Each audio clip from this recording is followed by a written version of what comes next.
Hello guys, आपका स्वागत है द स्पार्कल क्लासेस में। और दोस्तों, आज हम बात कर रहे हैं क्लास 12th केमिस्ट्री की।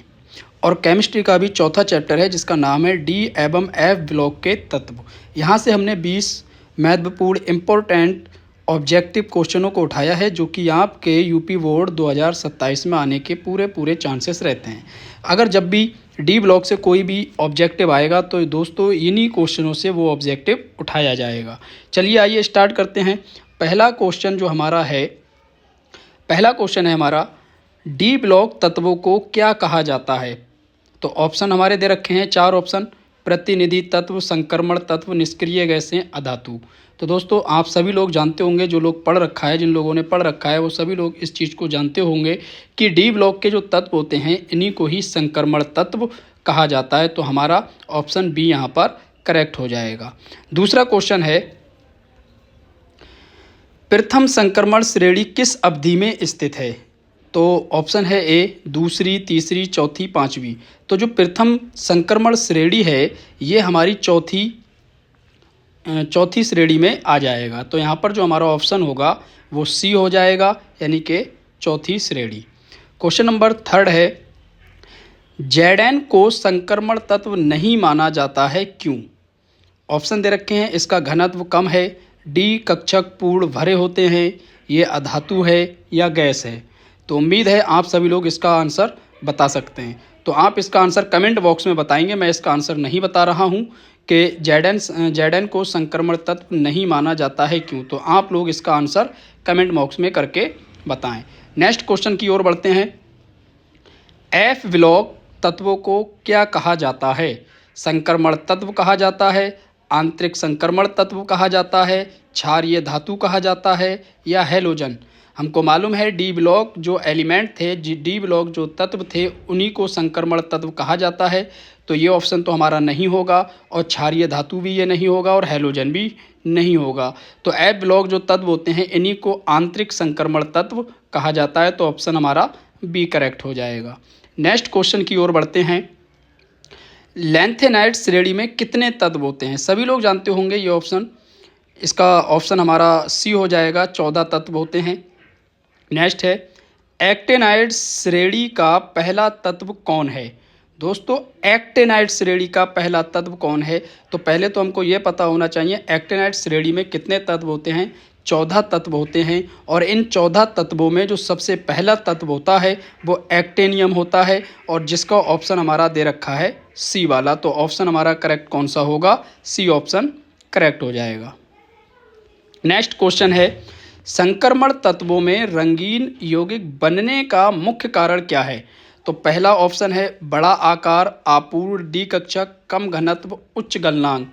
तो इसका जो ऑप्शन है वो है आपूर्ण डी कक्षक। यानी कि जो संक्रमण तत्व होते हैं वो रंगीन कब दिखाई देते हैं, वो रंगीन तब दिखाई देते हैं जब उनका डी कक्षक आपूर्ण होता है, और रंगहीन तब दिखाई देते हैं जब उनका डी कक्षक कंप्लीटली भर जाता है, किससे, इलेक्ट्रॉनों से। नेक्स्ट क्वेश्चन की ओर बढ़ते हैं। कॉपर यानी कि Cu का परमाणु क्रमांक है कितना है, सभी लोग जानते होंगे। तो इसका ऑप्शन हमारा कौन सा हो जाएगा, सी हो जाएगा। नेक्स्ट है, Mn का अधिकतम ऑक्सीकरण अवस्था क्या है। यानी कि मैग्नीज जो होता है ये अधिकतम कितनी ऑक्सीडेशन नंबर शो करता है, +4, +5, +6, +7। तो इसका जो ऑप्शन है वो हमारा हो जाएगा +7। नेक्स्ट क्वेश्चन है, Fe+3 आयन में अपूर्ण डी इलेक्ट्रॉनों की संख्या कितनी है। तो इसको सॉल्व करके आप लोग बता सकते हैं। पहले तो Fe का इलेक्ट्रॉनिक विन्यास करेंगे, और इलेक्ट्रॉनिक विन्यास करने के लिए हमको एटॉमिक नंबर पता हो। Fe का एटॉमिक नंबर कितना होता है, 26 होता है। इसका इलेक्ट्रॉनिक विन्यास करेंगे और फिर देख लेंगे कि हमारे कितने इलेक्ट्रॉन आ रहे हैं, और उन्हीं इलेक्ट्रॉनों में से हम क्या करेंगे। देखो जब हम इसका इलेक्ट्रॉनिक विन्यास करेंगे तो 3D में हमारे कितने आ जाएंगे, 6 आ जाएंगे, और 4s में 2 आ जाएंगे।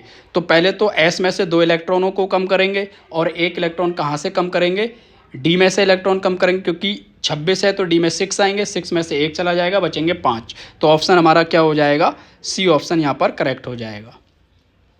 नेक्स्ट क्वेश्चन है, संक्रमण तत्व सामान्यतः किस गुण को प्रदर्शित करते हैं। तो मैंने बहुत सारे गुणधर्म करवाए थे उनमें से एक गुणधर्म यहाँ भी दे रखा है जो करवाया है। तो हम इन्हीं ऑप्शनों में से चेक करते हैं। पहला है उत्प्रेरक गुण, अम्लीय गुण, गैसीय गुण, रेडियोधर्मिता। तो अम्लीय गुण भी नहीं होता है, गैसीय गुण भी नहीं होता है, रेडियोधर्मिता भी नहीं होता है। तो यहाँ पर जो संक्रमण तत्व होते हैं वो सामान्यतः उत्प्रेरकीय गुण प्रदर्शित करते हैं। तो ऑप्शन हमारा ए करेक्ट हो जाएगा। नेक्स्ट है K2Cr2O7 potassium permanganate, potassium dichromate. K2Cr2O7 potassium dichromate का रंग होता है, कैसा रंग होता है? हरा होता है, नारंगी होता है, नीला होता है, काला होता है। तो दोस्तों ये भी कराया हुआ क्वेश्चन है। पोटेशियम डाइक्रोमेट जो होता है इसका रंग जो होता है वो नारंगी होता है। नेक्स्ट क्वेश्चन की ओर बढ़ते हैं। KMnO4 का रंग होता है, यानी कि पोटेशियम परमैंगनेट का रंग कैसा होता है? बैंगनी होता है, पीला होता है, लाल होता है, हरा होता है।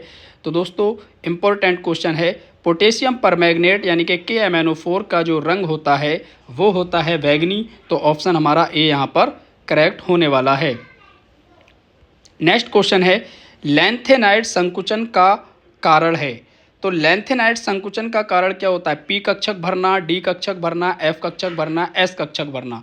तो सबसे पहले मैं आपको बता दूं लैंथेनाइड संकुचन जो है वो ना तो पी में पढ़ा जाता है, ना डी में पढ़ा जाता है, ना एस में पढ़ा जाता है। लैंथेनाइड संकुचन एफ में पढ़ा जाता है, जो कि एफ ब्लॉक में पढ़ाया जाता है।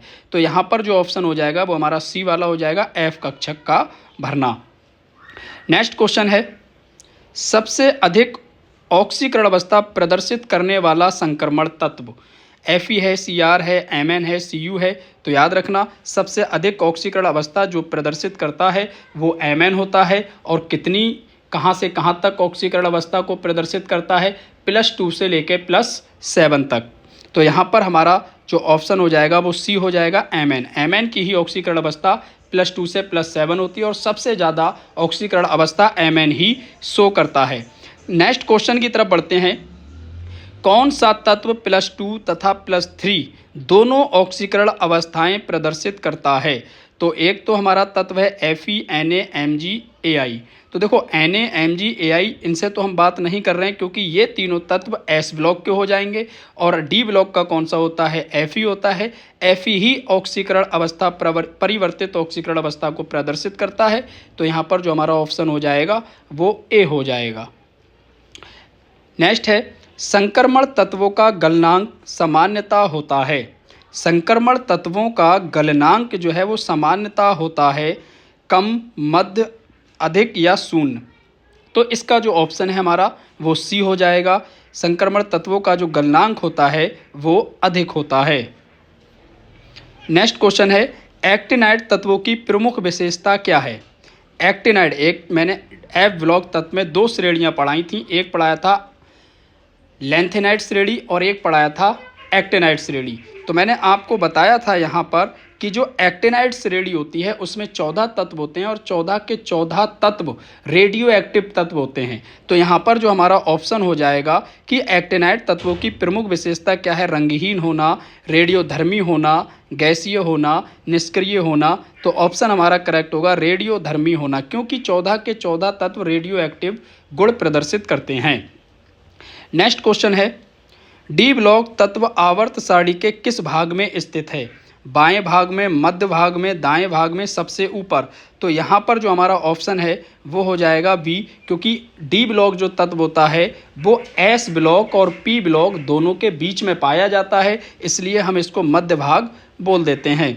नेक्स्ट क्वेश्चन है हमारा लास्ट, सीरियम किस श्रेणी का तत्व है? एक्टिनाइड, लैंथेनाइड, संक्रमण तत्व, हैलोजन परमाणु। तो दोस्तों आपको इसका आंसर कमेंट बॉक्स में बताना है और बताइए कौन सा यहाँ पर ऑप्शन हमारा करेक्ट होगा। मिलते हैं नेक्स्ट वीडियो में, जब तक के लिए जय हिंद, जय भारत।